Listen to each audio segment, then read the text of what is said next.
हम सभी विशेष 8 शक्तियों पर वर्णन कर रहे हैं। करते करते हम आज तीसरी शक्ति पर पहुँचे हैं। हम सभी ने सहन शक्ति की महानता को देखा, साथ ही समाने की शक्ति की कितनी महान है उसे भी जाना।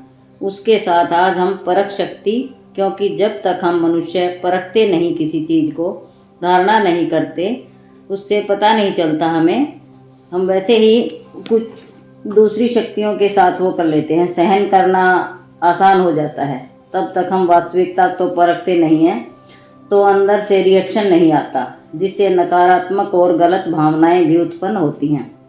लेकिन जब वास्तविकता को समझ लेते हैं तो ना तो व्यर्थ संकल्प चलता है, ना ही हम परेशान होते हैं, और किसी भी बात को अपने अंदर समाना आसान हो जाता है, क्योंकि वो मैच्योरिटी हमारे अंदर आ जाती है। इसलिए हमें आध्यात्मिक जीवन में हर सत्य को परख कर उसे अपनाना चाहिए, क्योंकि हम देखते हैं कि बाहर का वातावरण बहुत सुंदर दिखाई देता है, लेकिन हमारे अंदर नेगेटिव भावनाएं होती हैं, इसलिए उसे परखना बहुत ज़रूरी है। अगर हमारे अंदर परखने की शक्ति होगी तो हम बाकी सातों शक्तियों को भी अच्छे से अप्लाई कर सकेंगे। अगर परखने की शक्ति नहीं होगी तो उन सातों शक्तियों को भी हम अप्लाई नहीं कर सकेंगे। सहन करने के बदले सामना करने के बदले संभालेंगे, तो हम रॉन्ग शक्तियों को यूज़ करना शुरू कर देंगे। इसलिए दुनिया के अंदर मनुष्य कदम कदम पर धोखा खाता है। तब कहा गया है कि हमें आध्यात्मिक जीवन में हमें हर कदम पर हर व्यक्ति के साथ डील करते हुए परखना बहुत आवश्यक है, और राजयोग में हमारे जीवन में सारी शक्तियाँ विकसित होती हैं। परखने की शक्तियों का कार्य भी जब होता है, तब हमें 2 चीज़ों में चॉइस करने की परख हो। कोई भी सिचुएशन आए तब हमें सोचना पड़ता है, ऐसा करूं, वैसा करूं, कैसा करूं। जहां चॉइस करना पड़ता है वहां परखना पड़ता है, क्योंकि आज का जो युग है वह एडवर्टाइजमेंट का युग है। एडवर्टाइजमेंट देख के हम सामान मंगवा लेते हैं, लेकिन ये नहीं समझते कि ठीक है या गलत है। हमें बाद में रियलाइज़ होता है, क्योंकि हमने परखा नहीं, तो असली और नकली की पहचान नहीं हो पाती। कहा जाता है कि हाथी के दांत दिखाने के और खाने के और होते हैं। तो आज दुनिया ऐसी ही हो गई है, इसलिए आज हर एक चीज़ को परखना ज़रूरी है। आज मनुष्य को परखना बहुत ज़रूरी है। इसलिए बाबा ने हमें सिखाया है कि बच्चे, जब तक आप इस दुनिया की वास्तविकता तो परखते नहीं, तब तक आप तरह तरह के माया जाल में फंसते चले जाएंगे। वास्तव में हमें कहाँ कहाँ परखना होता है। अगर देखा जाए तो हमें मुख्य 4 बातों के लिए परखना होता है। सबसे पहले स्वयं को परखना। आप कहेंगे हम अपने आप को तो जानते ही हैं, फिर स्वयं को क्यों परखें।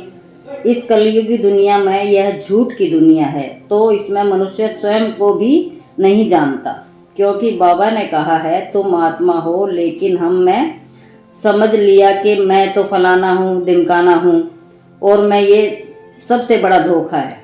और मनुष्य में अगर कोई कर्मेंद्रियों के अधीन हो कार्य करता है और कर्मेंद्रियां धोखा दे देती हैं, और कोई कर्म विकर्म भी हो जाता है, जैसा करना चाहते हैं वैसा नहीं कर पाते, तो हम यही बोलने लग जाते हैं कि मैं तो ऐसा करना नहीं चाहता था लेकिन हो गया।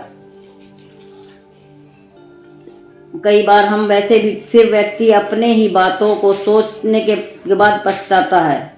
इसका मतलब हमने अपनी वास्तविकता को नहीं पहचाना। जैसे एक चेस खेलने वाला हमेशा यह सोचकर चाल चलता है कि हम अपने राजा रानी को बचाएं, वैसे ही बदलते हुए परिवेश में हमें यह ध्यान रखना है कि हम कैसे अपनी इस राजा रूपी आत्मा को दुखों और चोटों से बचाएं। परख शक्ति ना होने के कारण मनुष्य ने बहुत धोखे खाए हैं। इसलिए सबसे पहले परखना बहुत ज़रूरी है। स्वयं को मैं कौन हूँ, बार बार उस कर्मेंद्रियों को मैं देह नहीं एक श्रेष्ठ आत्मा हूँ, यह उसके साथ साथ हमें परखना है दूसरों को। परमात्मा हमें कहते हैं कोई भी व्यक्ति हमें संबंध में आए, उससे पहले 1 सेकंड के लिए उसके 3 कालों की जानकारी लो। बाबा कहते हैं ऐसी आत्माएं हमारे पास आएंगी, हमारी परीक्षा लेने आएंगी, हमें गुस्सा भी दिलाएंगी। उस समय हमें उन्हें परखना है। आत्मा का भाव क्या है, यह क्यों आई है। आज के इंसान को परखने के लिए बहुत क्लियर बुद्धि चाहिए। जैसे एक कुत्ता भी किसी को काटने से पहले सोचता है, क्योंकि उस मनुष्य की वाइब्रेशन उस तक पहुंचती हैं, तब वह काटता है। बाबा कहते हैं आज के इस समय में हमारी बुद्धि बिल्कुल क्लियर होनी चाहिए कि हमें पता लग जाए कि यह इंसान किस भाव से हमारे संपर्क में आया है, यह किसी अच्छे लक्ष्य से आया है या कोई और लक्ष्य है। इसलिए हमें शक्ति रूप की आवश्यकता है। अब भारत माता शक्ति अवतार का गायन किया जाता है। हमें बाबा ने शक्ति स्वरूपा बनाया है। तीसरी बात जो हमें परखनी है वह है माया। हमें माया को भी परखना चाहिए। आज माया कहते हैं कि माया को भी परखने की शक्ति हमारे पास होनी चाहिए। माया यह देखती है कि इस समय यह कमज़ोर है, कई प्रकार के वीकनेस इसके अंदर आ गई हैं और वह हम पर हावी हो जाती है। माया का आने का रास्ता हमारी कमज़ोरियां हैं। बाबा कहते हैं बच्चे अपनी कमज़ोरियों को चेक करो और उस पर कमज़ोरियों को इग्नोर नहीं करो, क्योंकि हमारी यह कमज़ोरियां जो माया के आने का रास्ता है वह धीरे धीरे इतनी मैग्नीफाई हो जाती हैं कि आप ये सोच भी नहीं पाते कि मुझ में यह कमज़ोरी थी तो माया कैसे आ गई और मेरी यह कमज़ोरी मुझे धोखा देने लग जाती है। इसलिए अपनी इन कमज़ोरियों को उसी समय ख़त्म करने की कोशिश करो।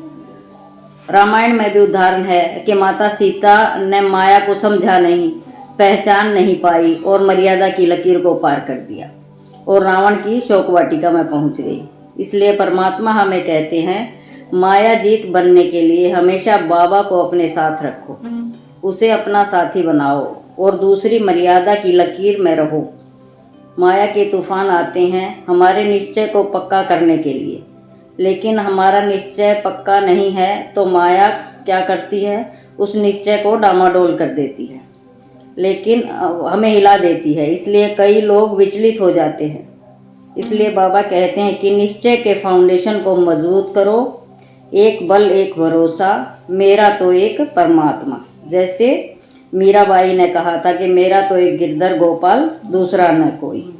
सच्चा साथी परमपिता परमात्मा है। मनुष्य कभी फेथफुल नहीं रहते, इसलिए वह परमात्मा मेरा सच्चा साथी है। तो इसमें है स्वयं को परखना, आत्मा को नहीं, अन्य आत्माओं को परखना, माया को परखना, समय को परखना।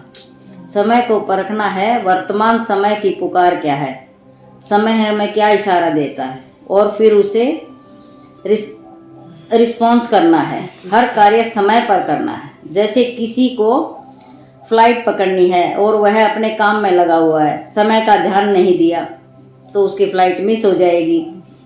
हमें समय का ध्यान रखना है ताकि समय हमें, अगर हमने समय पर काम न किया होता तो हम समय पर पहुंच जाते और फ्लाइट नहीं छूटती। तो वह समय की रिस्पेक्ट करते हैं, वह सफल होते हैं। जो समय की रिस्पेक्ट नहीं करते वह हमेशा धोखा खाते हैं। वैसे भी यह कहा जाता है कि यह परिवर्तन का समय है और परिवर्तन के समय में परमात्मा की श्रीमत पर चलने से ही परमात्मा की दुआ, परमात्मा की मदद हमें स्वतः ही प्राप्त होती है और उनका लाभ जीवन में लेकर के आगे बढ़ सकते हैं। इसलिए दुनिया में कहते हैं समय क्या कहता है उसको पहचानो। कई लोगों को समय संकेत देता है, इशारे भी देता है, लेकिन हम उन इशारों को समझ नहीं पाते, नेगेटिव नहीं पाते और बाद में फंस जाते हैं। जब याद आता है हाँ ये संकेत मिला था पर मैं समझ नहीं पाया। समय हमें कभी भी पहले धोखा नहीं देता, अनेक रूप में संकेत देता है। हाँ, जैसे कई बार आप रोड पर जा रहे हैं और अचानक दिमाग में आता है कि आज यह रास्ता ले लेता हूँ, दूसरे रास्ते जाएंगे तो, लेकिन जैसे ही हमने वो रास्ता लिया और मन में आया मुड़ जाओ, वापस मुड़ जाओ, लेकिन हम नहीं सुनते, सोचते हैं आज ट्राई करते हैं। हमारी गलतफहमी, हमारी फीलिंग भी नहीं सुनते हम इग्नोर करके चले जाते हैं और फिर फंस जाते हैं। बाद में सोचते हैं हम इस रास्ते से क्यों आए, वही सही रास्ता था। हमेशा जहाँ से हमेशा आते थे। इसलिए जब समय हमें इशारा देता है, हमारी गट फीलिंग हमें कहती हैं, हमें सुनना चाहिए, हमारी अंदर की आवाज़ को सुनना चाहिए। हम नहीं सुनते, तब हम धोखा खाते हैं। इसलिए समय को परखना बहुत ज़रूरी है। समय परिवर्तनशील है, वह हर समय बदलता है। हमें उसके अनुसार अपने आप को बदलना पड़ेगा। अब समय बहुत नाजुक चल रहा है, इसलिए बाबा कहते हैं हमें मजबूत बनना है, नहीं तो हम मार खा जाएंगे। हमें परख शक्ति में किन बातों की आवश्यकता है? सबसे पहले दूरदृष्टि परखने की। हमें बाबा ने गणपति जी का उदाहरण दिया है। विशाल सिर का मतलब है विशाल बुद्धि, बुद्धि युक्त युक्ति युक्त बुद्धि। हमारी बुद्धि एकदम, हमारी बुद्धि सूक्ष्म बुद्धि यानी कि प्योर होनी चाहिए। परम आदरणीय दादी जान की हमेशा कहती थी हमारी बुद्धि कैसी होनी चाहिए? क्लीन, क्लियर और प्योर। क्लीन क्रिया ने स्पष्ट, शुद्ध और स्वच्छ होनी चाहिए। बुद्धि में ज़्यादा व्यर्थ संकल्प ना चले। बुद्धि एक ही याद में, एक ही कार्य में, एक रस स्थिति में हो, इसको ही कहेंगे योग युक्त बुद्धि। बुद्धि होगी उतना ही हम हर एक चीज़ को दूर से ही परख लेंगे और हमारा विजन क्लियर हो जाएगा। तीसरा, परखने की शक्ति के लिए आवश्यकता है दिव्य बुद्धि, डिग्निटी बहुत ज़रूरी है। बुद्धि के लिए डिवाइन इंटरप्रियर बनाना, जिसकी यादगार देवियों में गायत्री देवी से दी गई है। इसको कहते हैं दिव्य बुद्धि दात्री गायत्री देवी। उसके एक हाथ में सुदर्शन चक्र है, अर्थात तीनों कालों को जानने की शक्ति और विजयी होना। सुदर्शन का मतलब है पास्ट, प्रेजेंट और फ्यूचर को जानना। जब उनको पार कर सकोगे, सक्सेसफुल हो जाओगे। दूसरे हाथ में है शंख। शंख जब बजता है तो मंदिर से नेगेटिविटी बाहर चली जाती है, सारी नेगेटिविटी एनर्जी दूर हो जाती है और शंख से ओम की ध्वनि निकलती है। ओम की ध्वनि याना पॉजिटिव वाइब्रेशन रिलीज होती हैं। इसलिए परमात्मा हमें कहते हैं जितना हम सोल कॉन्शियस होंगे उतनी ही हमारी पॉजिटिव बुद्धि हो रहेगी, उससे नेगेटिविटी खत्म हो जाएगी। और साथ ही साथ अपने जीवन के अंदर हमेशा संघ की तरह सोल कॉन्शियस की स्टेज पर रहेंगे, किसी के साथ उसी लेवल में रहकर डील कर सकते हैं। फिर कहा जाता है उसके तीसरे हाथ में है ज्ञान की पुस्तक। इसलिए गायत्री मंत्र मशहूर है। गायत्री देवी का गायत्री मंत्र कहा जाता है।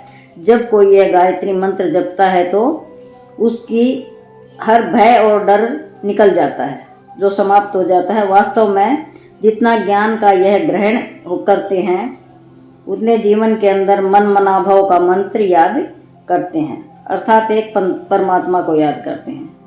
हमें साथी बना लेते हैं परमात्मा, जो हर प्रकार की कमजोरियों पर विजय प्राप्त कर सकते हैं। ज्ञान को अप्लाई करना आसान हो जाता है। चौथे हाथ में है ज्ञान की गदा दिखाई देती है। ज्ञान की गदा अर्थात कमजोरियों को पर विजय पाना। एक हाथ में पात्र है, अर्थात उसकी बुद्धि की पात्रता, इसकी प्योरिटी। हाँ, और छठे हाथ में है कमल पुष्प, अर्थात बुद्धि की पवित्रता, निर्मलता, कमल के जैसे डिटैच, प्योर। इसी तरह बुद्धि की पवित्रता दर्शाता है। और उनका वाहन है हंस। और परमात्मा हमें कहते हैं हंस की विशेषता क्या है? कंकड़ पत्थर अलग अलग कर देता है और नीर शीर को भी अलग कर देता है। हंस रतन को चुनता है, कंकड़ को अलग कर देता है। पानी और दूध को भी ऐसी ही अलग कर देता है। इसी तरह बुद्धि दिव्य और प्रखर हो, उसमें सदा ज्ञान की ऐसी फिल्टर करने की शक्ति होनी चाहिए जो हर बात को फिल्टर करके हमारे सामने रख दे। चौथी बात, परखने की शक्ति के लिए सभी मूल्यांकन करना है। जो बुद्धि को डिवाइन रखना बहुत ज़रूरी है। चौथी बात क्या चाहिए, परखने की शक्ति को सही मूल्यांकन करना, उसके लिए एक कहानी बताई गई है। एक बार एक लड़का था, वो ऐसे ही चंचल था और बहुत ही वंडरी था। उसके पास एक गधा था, वह उस पर बैठकर इधर उधर घूमता रहता था। एक बार रास्ते में उसे एक कांच का टुकड़ा मिला, वो बहुत चमक रहा था। उसने क्या किया, उस टुकड़े में सुराख करके और एक रस्सी के साथ अपने गधे के गले में डाल दिया और घूमने लग गया ऐसे ही। लोग कहते भाई तूने गधे के गले में कांच का टुकड़ा क्यों डाल रखा? मेरी मर्जी, मैंने डाल दिया। तो सामने से वो लड़का ऐसे ही घूम रहा था उसको बिठा के, तो सामने से कोई जोरी आ रहा था। उसने देखा भाई धूप में वो पत्थर चमक रहा है, तो बोला भाई तूने गधे के गले में ये पत्थर क्यों डाल रखा है? बोला मैंने डाल रखा है, मेरी मर्जी। बोला तू मुझे दे दे, ये मैं तुझे 100 रुपये दूंगा।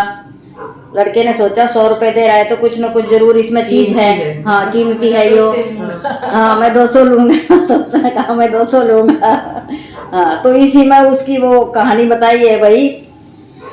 उस जोरी ने उस टाइम लालच किया, वो समझा नहीं, लेकिन उसने दूसरे को बेच दिया, तो वो उसने अपनी ये चीज खो दी। अब भाई वो लड़के को कह रहे बहुत कीमती चीज खो दी, क्योंकि वो डायमंड था। वो लड़के को कहने लगा भाई तू पागल है क्या, इतनी कीमती चीज तूने दूसरे को 200 में दे दी? बोला मेरे को तो पता नहीं था इसकी वैल्यू क्या है, तेरे को तो वैल्यू पता था, तूने क्यों नहीं उसको करा? भाई पागल तो तू है, मैं नहीं हूँ। हाँ 200 में खरीद तो मूर्ख मैं नहीं तुम हो। इसलिए परखने के लिए सही समय का सही फैसला लेना, समय की परख, हाँ सही समय और सही फैसला लेना बहुत आवश्यक है, तभी हम जीवन में के अंदर सुख आनंद महसूस कर सकेंगे।